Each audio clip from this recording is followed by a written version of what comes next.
Bom, retomamos nossas atividades do simpósio com a última mesa redonda, intitulada, que é a última e oitava mesa redonda, intitulada Espaço e Ecologia no Contexto Metropolitano. E para compor a mesa, eu convido o professor doutor Rogério Ribeiro de Oliveira, da PUC-Rio.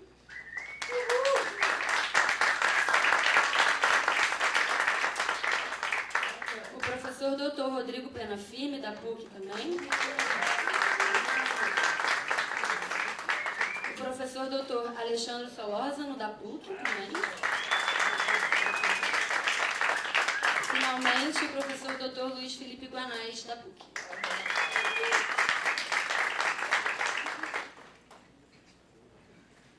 Começa o Rogério, né?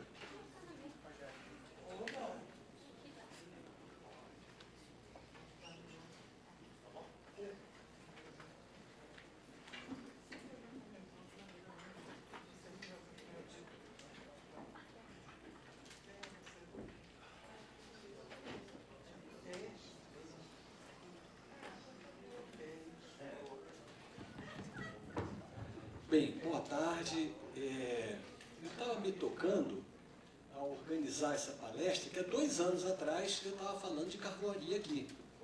Passados 2 anos, o assunto não se esgotou. E o que mais preocupa é que não está com o menor sinal de quem vai dar cara, de quem vai esgotar tão cedo.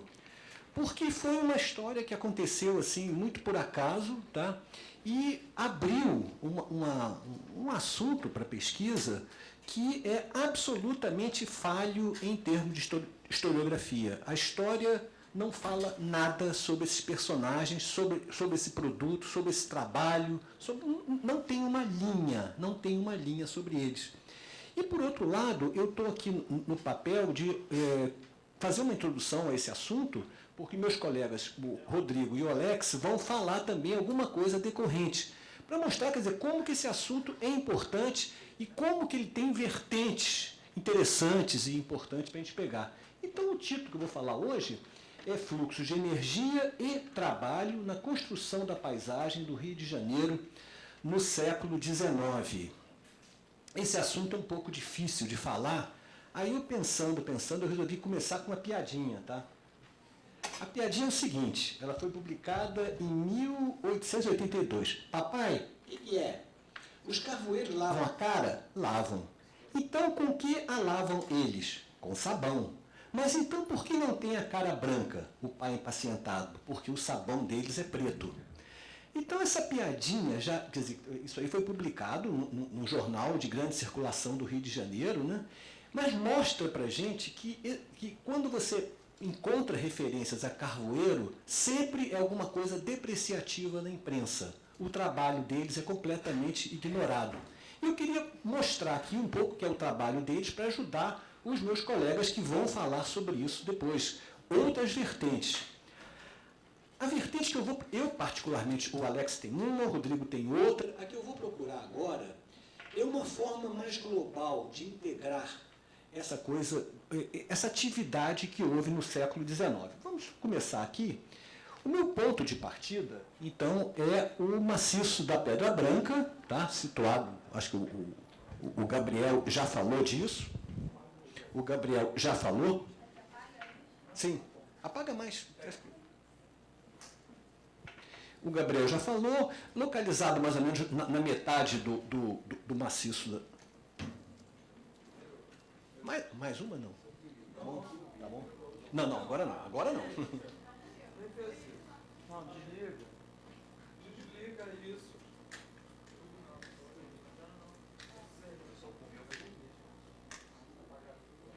Não, tá ruim. Tem que ficar pro lado. Não. Do lado, só um lado. Agora tira. Melhorou. Tá. Bom. Tudo começou com uma história, eu estava com alguns alunos no mato, eu estava subindo uma pirambeira danada e apareceu um pequeno platô, não é esse aí não, mas enfim, serve o exemplo. E esse platô tinha uma característica interessante, estava no meio de uma encosta E ele tinha o solo completamente negro, mas muito mais negro do que se simplesmente alguém tivesse feito uma fogueira ali. Depois a gente achou um segundo platô desse, e depois achou-se um terceiro, e sempre repetindo essa característica, solo negro, solo negro. E a gente ficou meio sem saber o que era, o que esse platô foi, por que alguém fez esse platô no meio do nada, no meio do mato. E a coisa que ficou interessante é que nós, procurando pessoas mais antigas, velhos mesmo, falaram, isso aí é dos antigos. Os antigos o que eram? Coisa muito antiga mesmo, que estavam trabalhando naquela área e falaram, isso aí era uma carvoaria. Então se fabricava carvão aí.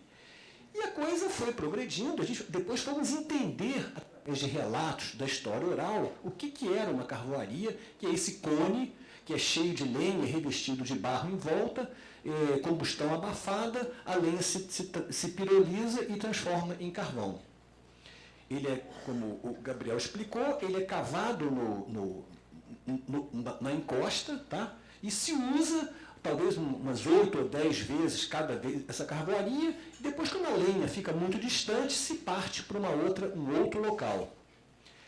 E junto com essas carvoarias foram encontradas também ruínas extremamente simples e quase sem nada de cultura material, arqueologia extremamente pobre.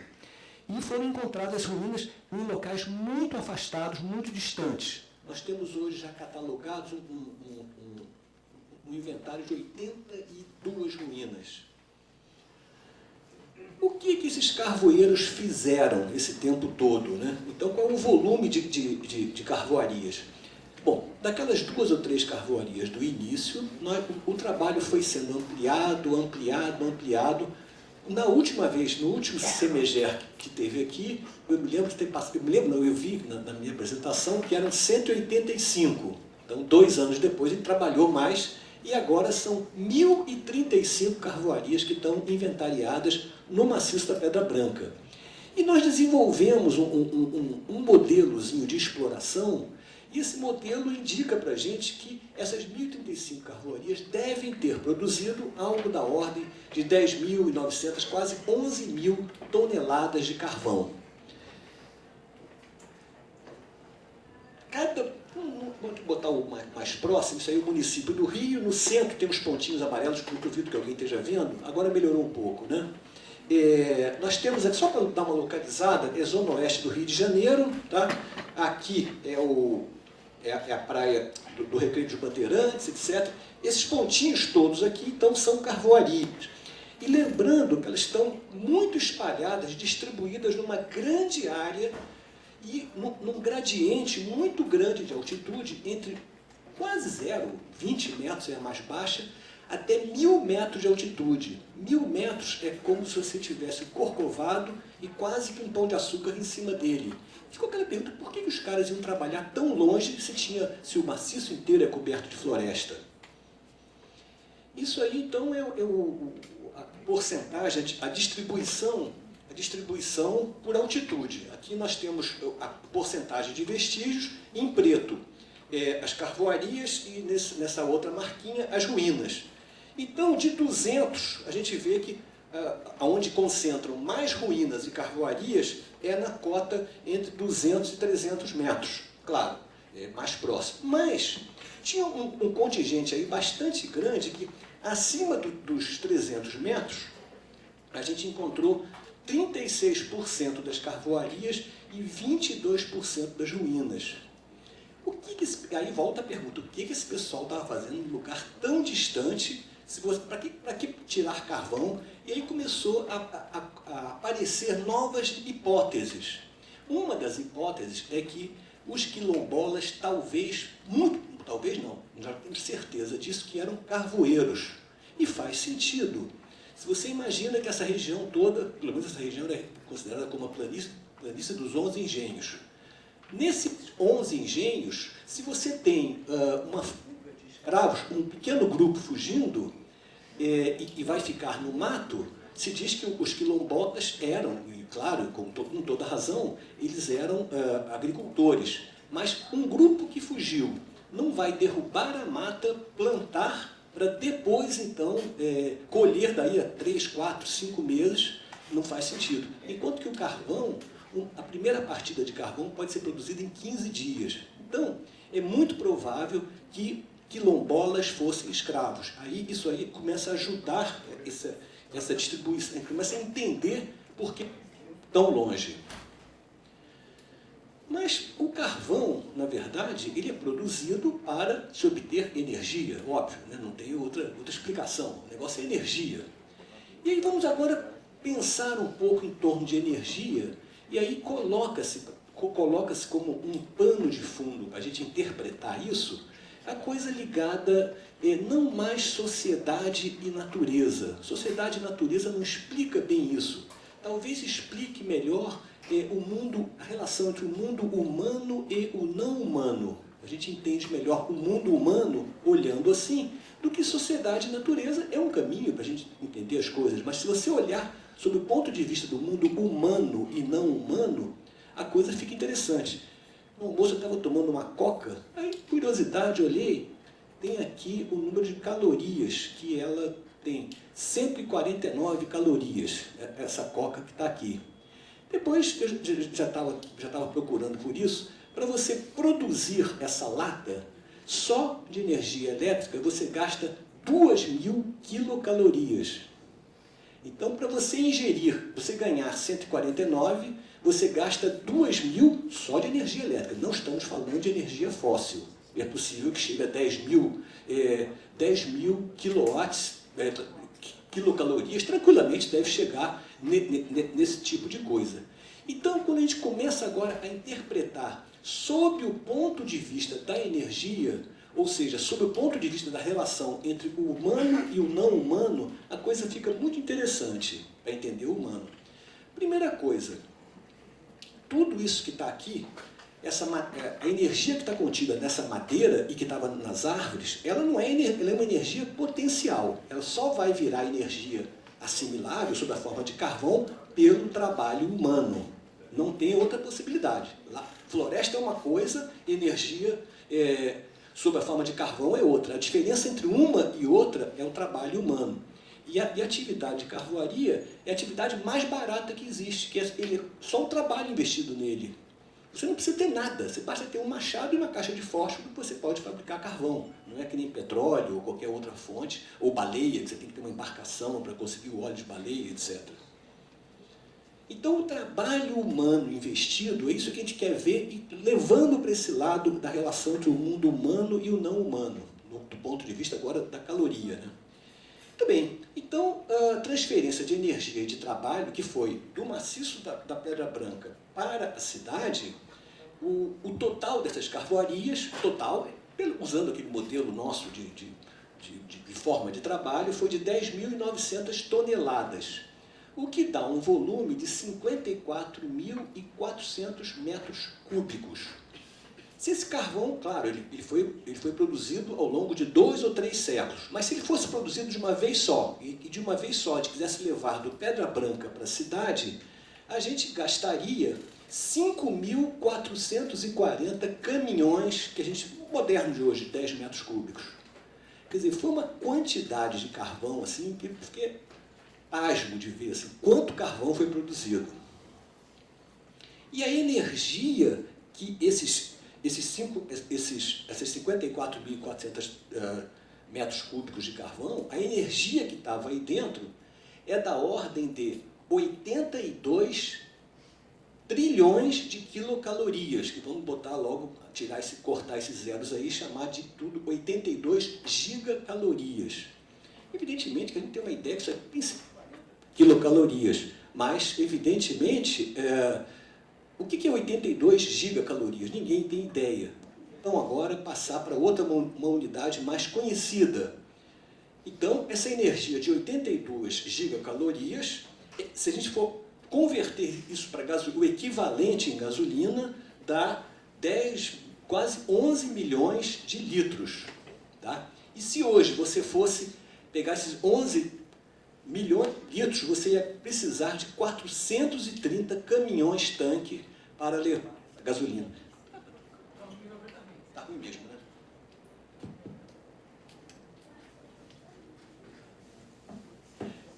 Então, nós estamos falando de uma quantidade de energia muito grande, mas está errado.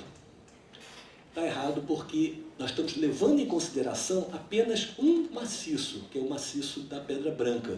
E, de acordo com que as pesquisas foram adiantando, nós conseguimos, só agora, estamos assim, ainda engatinhando nisso, nós conseguimos o acesso um site da Biblioteca Nacional que disponibiliza todos os jornais. E, vasculhando todos os jornais, nós conseguimos ver quanto que chegou na GARI da Central do Brasil, o carvão que foi desembarcado na GARI Central do Brasil. Ela não era outro nome, enfim, mas é a Central do Brasil hoje. A quantidade de carvão que chegou, e não tem nada a ver com Pedra Branca, é outro carvão, tá? Isso aí deixou a gente de queixo caído.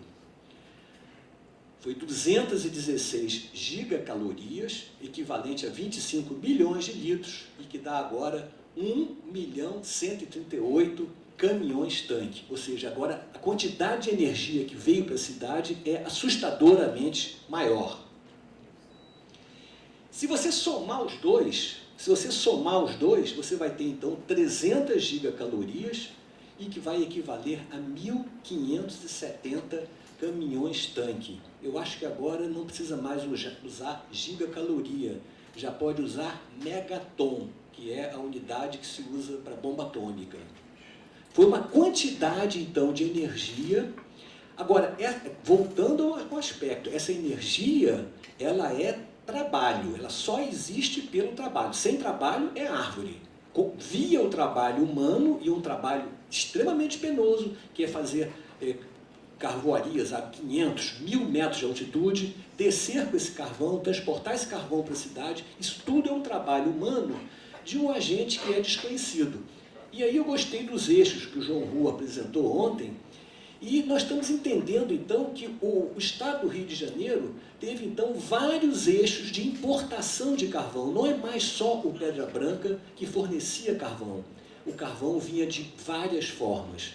E tudo, absolutamente tudo, indica que o carvão era produzido nos mesmos moldes que era produzido no Pedra Branca. Ou seja, um trabalho semi-clandestino, um trabalho não valorizado. Vamos então passar agora. Esse carvão não era para churrasco. Esse é o primeiro ponto, a primeira conclusão. Não era. Não tinha cerveja, não tinha, com certeza não era para churrasco, né? E tinha várias utilidades que usavam o carvão, como uso doméstico em fogo, ferro de passar, transporte de locomotivas. Mas vamos ver um por um. Evidentemente que o uso doméstico devia ser muito pequeno em relação a esse montante de carvão que chegou. Nós estamos falando de 20.000 caminhões de carvão. Para se fabricar ferro, você gasta muito carvão, não apenas como fonte térmica, como também para você fazer o coque, que é feito com carvão, era feito com carvão vegetal, ainda é feito até hoje. Para você produzir 1 tonelada de ferro, você gasta de 3 a quase 4 toneladas de carvão vegetal. Então a gente começa a entender que para haver ferro tem que ter carvão. E se multiplicava pela cidade as forjas movidas a carvão. Era aí que se faziam as ferraduras, as ferramentas, etc, etc, etc. Locomotivas, como nós falamos, o combustível como carvão, embora tenha alguma notícia de locomotiva a lenha, mas, claro, era muito menos eficiente. Mas um ponto extremamente interessante, é importante a gente destacar ele, que é construção civil. Nós estamos vendo aí alguns escravos trabalhando na construção civil, quer dizer, extraindo pedras, né? Essa fotografia tirada do Corcovado, ela mostra aqui muito claramente 3 pedreiras. Tá? E claro, o Rio de Janeiro todo, aí, essa foto é de 1885, de Marco Ferrez, o Rio de Janeiro todo era feito de pedra. Então, consequentemente, havia exploração, onde o Rio de Janeiro é montanha e mar, então, evidentemente, que você tinha necessidade de explorar pedreiras para tudo quanto é lado. Por quê? Não havia o concreto, então a pedra era o elemento estrutural. Não havia concreto armado. Então, se você quisesse fazer um sobrado, uma calçada, qualquer coisa, você precisava do carvão. Então, essas construções lindíssimas em cantaria eram todas feitas de pedra. E, basicamente, o gneiss facoidal, que é super abundante aqui, mas é uma rocha extremamente dura. E tem um detalhe que a gente conseguiu entrevistar um senhor que era um mestre cantareiro, quer dizer, que trabalhava nessa arte da cantaria, que ele colocava que geralmente um dia de trabalho do cara, ele vai até meio-dia trabalhando nas pedreiras e de meio-dia depois do almoço ele fica afiando os ponteiros, que são os cinzéis. Os ponteiros porque eles ficam cegos. O ponteiro não pode ser afiado em esmeril porque ele perde o fio, o ferro destempera. Ele tem que ser levado à forja, aí na forja ele é esquentado até ficar o ferro rubro, em brasa, e então ele é malhado na bigorna e com marreta, né? Para ter uma ideia, esse mesmo cantareiro, ele deu uma instrução, esse pequeno trechinho de portal aí de uma porta de igreja tem 1 metro de comprimento. Ele estima que para você fazer 1 metro disso daí, você gastava 20 ponteiros, eram cegos. Então ele tem uma ideia do volume de ponteiros que se precisava e daí o volume de carvão que se precisava para afiar. Não dá para afiar em esmeril, esquece, você perde a ferramenta. Tem que ser toda vez, tem que ser levado para a forja. E a gente pensa agora no Rio de Janeiro, né, o início dessa grande metrópole, essa grande reforma Passos, e se nós pensarmos aqui agora, na Avenida Rio Branco, tudo que está aí praticamente, se não é ferro, é pedra. Então, a necessidade de carvão que está aí é imensa. Mas agora vem a coisa do trabalho, do agente. Quem eram esses carvoeiros, né? Quem eram esses carvoeiros? É uma pergunta que eles são de uma invisibilidade social tão grande que nós temos algumas hipóteses. Será que eles eram escravos? Não tem muita indicação de ser. Escravos alforriados, sim, com certeza. A gente tem indicações claras que logo após a Lei Áurea, coincidiu, 1888, coincidiu com a reforma Passos, e aí a necessidade de carvão foi gigantesca, né? Então, certamente, escravos livres passaram a ser carvoeiros, com certeza. Quilombolas, aí, claro, antes da Lei Áurea, com certeza. Pequenos sitiantes, é possível. Trabalhadores por conta própria, é possível. Mas eu acho que a única coisa que tem em comum disso tudo, porque não tem nada escrito, é um estudo em que a historiografia oficial e acadêmica simplesmente ignora esse personagem. Não é um personagem histórico, como dizia o professor aqui, é um personagem mais geográfico. Ele existe como um personagem inserido na paisagem, não na história, nos livros da história. Não existe historiografia, ninguém conta a história de carvoeiro. Então nós vimos que realmente com a abolição você tem uma quantidade imensa de pessoas livres e que não tem o que fazer, a não ser, quer dizer, uma boa ocupação seria ser boa, entre aspas, né? Ser carvoeiro, que basta ter um machado e uma caixa de fósforo, né? E ao mesmo tempo em que se produz a energia, existe um processo muito paralelo de produzir invisibilidade social. Essa invisibilidade, ela começa pela arqueologia. De 1035 carvoarias exploradas, quer dizer, que é uma área de 800 hectares, mais ou menos, que até agora foi varrido, e o Alex está continuando isso no maciço da Tijuca, se encontrou apenas essas 4 ferramentas aí, e mais esse machado. Ou seja, em termos de cultura material, é um negócio extremamente pobre, extremamente pobre. A outra coisa que é interessante é garrafas. Nós estamos encontrando uma quantidadezinha de garrafa e cacos de garrafa interessante que de vinho do Porto. Obviamente que os escravos não tomavam vinho do Porto. A garrafa era um instrumento de trabalho, era o cantil da época, né? Eles não tinham isso aqui, né? Então, para carregar água, café, cachaça, lá o que fosse, eles tinham que levar numa garrafa que devia vir da cidade de alguma forma. Uma outra forma, então, a cultura material é muito parca. Documento mais parco ainda, né? Uma outra forma de contar a história deles é por meio de tocos rebrotados. Quando você corta uma árvore, a gema apical perde a dominância e quando ela rebrota com 3, 4 troncos paralelos.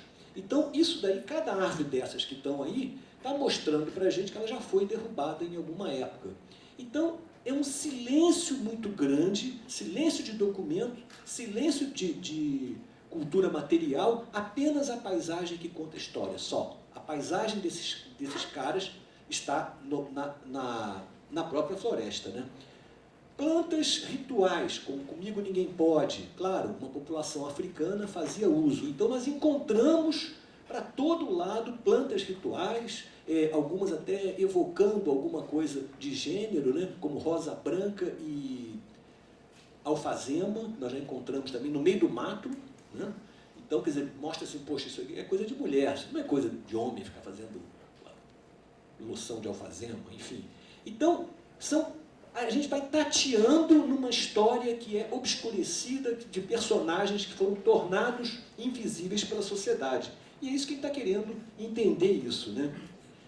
E aí, conversando com o Rodrigo, estava voltando na excursão, e pensou em fundar uma nova disciplina chamada Ecologia da Maldade. Como tem Ecologia da Paisagem, Ecologia Vegetal, Ecologia Animal, ele está agora propondo Ecologia da Maldade. Como é que a gente trabalharia isso? Quais são os pressupostos, né? Então, isso aí, o nosso trabalho é um bom exemplo. A produção média de uma carvoaria era da ordem, então, de 1.630 quilos de carvão, o que fornece, cada uma dessas, 12 milhões de quilocalorias. Muito bem, vamos lá. Então chegou uma turma de carvoeiro, tá? 5 carvoeiros chegaram para abriram o trecho lá, fizeram coisa e começaram a trabalhar.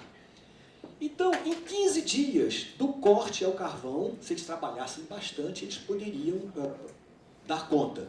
Então, um homem que precisa pegar o carvão e passar para a caloria, e aí vem aquela relação do mundo humano e não humano, né? Um homem, na média, produziria 160 mil quilocalorias por dia. Só que para você desempenhar esse trabalho, você precisa de energia. E a energia é dada pela alimentação. No caso, consegui conversar com nutricionistas, e aí me perguntaram muito como é que era o tipo de trabalho, atividade, tinha que subir morro, carregar peso, blá. Aí chegaram à conclusão que para um cara ser carvoeiro, no mínimo, por baixo, ele precisava de ingerir 2.000 calorias por dia, ou seja, umas 20 latinhas dessa. Tá? Sem isso, quer dizer, ele pode até não ter essas 2.000 calorias por dia, mas em média ele tem que ter isso, senão ele não consegue trabalhar, o trabalho se perde. Então, dividindo uma coisa por outra, então para cada caloria que o cara ingeria, ele produzia 80 calorias sob a forma de carvão. Claro, ninguém come carvão, nem queima farinha com arroz e feijão, claro. Mas do ponto de vista desse contato entre o mundo humano e não humano, tudo é energia. Então, a ecologia da maldade se dá por aí, que é um negócio altamente rentável para a sociedade. Você investe 1 e ganha 80. É um lucro absurdo. E aí vem a coisa, a gente está ligando muito energia ao trabalho. Não dá para dissociar uma coisa da outra, né?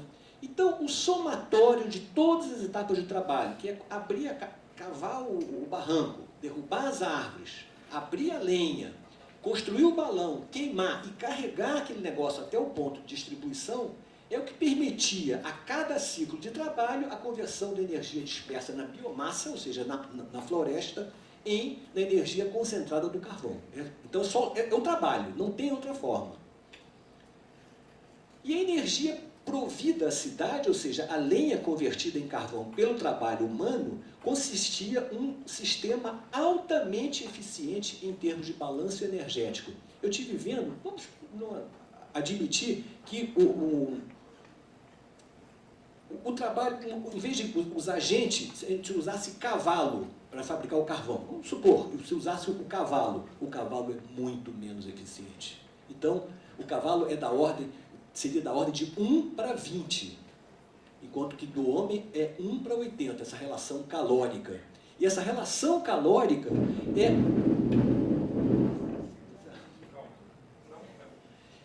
Não é? Então, tornando invisível o trabalho alheio, que é uma coisa, é o fundo ideológico de todo esse sistema, né? O sistema de produção de energia foi ancorado em um forte alijamento econômico e social de quem o produzia, né? A utilização intensa do trabalho humano fazia com que os seus trabalhadores fossem mantidos nos limites mínimos da sobrevivência alimentar e social. Nós estamos fazendo um trabalho de procurar descendentes de carvoeiro. Claro, não tem mais nenhum carvoeiro, isso é século XIX, mas procurar netos e bisnetos, etc., está todo mundo pobre, ninguém ficou rico. Ao contrário da França, em que na França era uma outra história, o carvoeiro socialmente tinha um outro status, era quase como uma corporação de ofício, tinha algo como um sindicato. O sobrenome Charbonneau é relativamente comum na França. Macarrão à carbonária evoca alguma coisa de carvão. Um santo protetor dos carvoeiros, que é Saint-Étienne. Ou seja, existia um reconhecimento da sociedade pelo trabalho do carvoeiro. Aqui no Brasil era uma coisa assim, jogado para debaixo do tapete, né? Então pode-se entender que o rompimento da indissolubilidade dos vínculos entre energia e trabalho, ou seja, na hora que a sociedade desvincula uma coisa da outra, energia de trabalho, isso faz parte do sistema ideológico voltado para a produção de energia. O Rio de Janeiro só poderia ter esse tipo de energia se ele rompesse esse vínculo tão apertado que existe entre energia e trabalho. É como se fosse assim, o trabalho não existe, o trabalho é ignorado, só interessa a energia à sociedade. Bom, só para concluir, isso aí é o trabalho de resgatando histórias de carvoeiros, mas aí já é tradição oral do oral, e até coisa rapidinho, né? É interessante que um velho, assim, falando para mim, eu perguntei, o senhor trabalha? Ah, eu cheguei a ajudar o meu avô, eu tinha 7 anos de idade. E vem cá, como é que era a altura do balão de carvão? Ah, muito alto, aqui era uns 15 metros. Claro, era a visão de um garoto de 7 anos, né? Então está se perdendo essa informação está se perdendo seguidamente, né? Tem que resgatar. E estamos agora com a ideia de fazer um trabalho de educação ambiental nessas redondezas, onde a gente sabe que por onde passou o carvão, para contar essa história que não foi contada, que foi jogada para debaixo do tapete, né? E é muito, muito legal, muito gratificante você catar bisnetos de carvoeiros e levar eles para o mato, a ensinar. Olha, o teu bisavô trabalhava aqui, né? Aí, ensinar ele como localizar uma carvoaria, eles ficaram loucos, assim, que era uma coisa que ia jogar. A própria família não reconhece que eles eram carvoeiros, né? E as crianças, a criança então se amarra, né? Catar o carvão e tal, né? Então, gente, é isso. Ah, só para terminar, uma lição de boas maneiras, tá? Isso é tirado do jornal também, tá? Uma aulinha de etiqueta, tá? Ah, o garotinho, tá vendo? Deve-se abster-se de pedir lume aos carvoeiros, porque não são pessoas decentes. Viu? Quando vocês estiverem na rua e quiser fumar, não peçam fogo ao carvoeiro, porque não são pessoas decentes. Assim que era vista pela sociedade em 1891, esse grupo. Ok? Muito obrigado.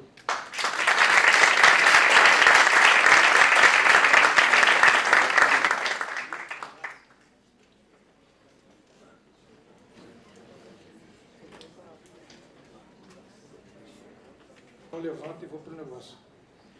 Basicamente, eu não vou repetir coisas que o Rogério já falou, mas, na verdade, a gente até escolheu que ele começasse porque o trabalho dele ancora, realmente, como ele falou, algumas das visões que a gente vai trazer aqui. Eu venho de uma perspectiva de antropologia e de política, e ecologia política. Então, eu estou olhando para o mesmo problema, digamos assim, de uma certa maneira, assim como Alex, mas por ângulos diferentes. Então, essa aqui é a ideia, mais ou menos. Eu sou Rodrigo e Celina é minha noiva que está sentada ali, não vou dizer porque os paparazzi podem querer invadir, mas ela é autora desse trabalho também e contribuiu